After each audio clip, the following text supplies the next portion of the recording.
السلام علیکم class economic second year, میں نیم حیات ریاض. کیسے ہیں آپ لوگ؟ ٹھیک ہیں.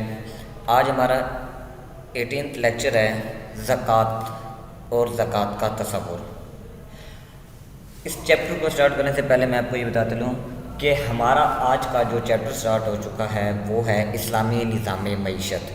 کہ اسلام میں معیشت کا نظام کیا ہے، اسلام معیشت کے بارے میں کیا کہتا ہے کہ معیشت کو کیسے چلانا چاہیے، معیشت کیسی ہونی چاہیے، اور اس کے لیے اسلام نے کیا تصورات پیش کیے ہیں.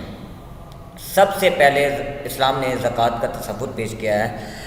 ہم زکوٰۃ کے تصور کو معاشیات کے ساتھ، اکنامکس کے ساتھ ریلیٹ کرنے سے پہلے ہم سب سے پہلے زکوٰۃ کو دیکھتے ہیں کہ زکوٰۃ کیا ہے، اسلام اس کے بارے میں کیا کہتا ہے. وہ کہتا ہے کہ اسلام نہ صرف ایک مذہب ہے بلکہ زندگی کا ایک مکمل طریقہ ہے جو مسلمانوں کے لیے رہنمائی کا کام کرتا ہے، انہیں امن، رحمت اور مغفرت کے راستے پر چلنے کی ترغیب دیتا ہے.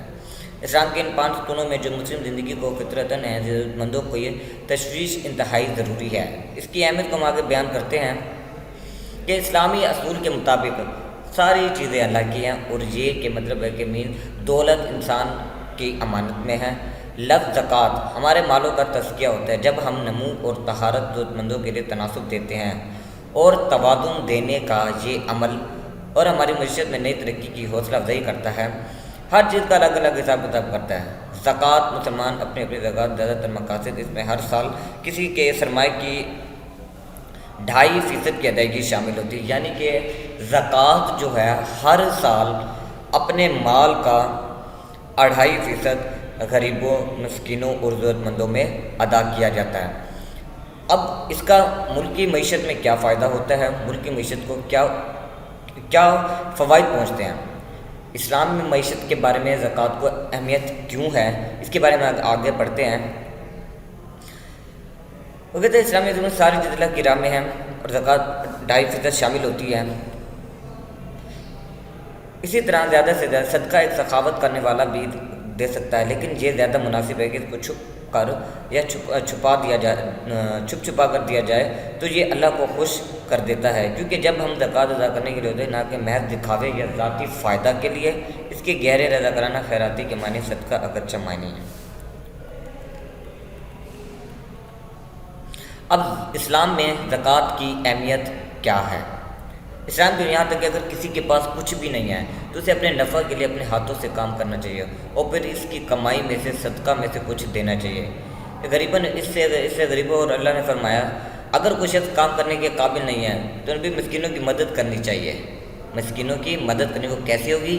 یہ زکوٰۃ دے کر، صدقہ دے کر مسکینوں کی مدد کرنی چاہیے. اور اگر وہ ایسا کرنے میں ناکام رہتا ہے تو اسے دوسروں کو مزید، اگر شخص میں بھی کمی ہے تو ان بھی بھلائی کی تلقین کرنا چاہیے. لہٰذا اسلام میں اسے اپنے آپ کو برائی سے روکنا چاہیے، یہ بھی صدقہ ہے. جیسے اللہ نے فرمایا یہ صداقت کی ذمہ داری کہ ہم اس پر عمل کریں کہ آیا ہمارے پاس دولت اور زکوٰۃ کی کثرت تک رسائی ہے یا نہیں ہے.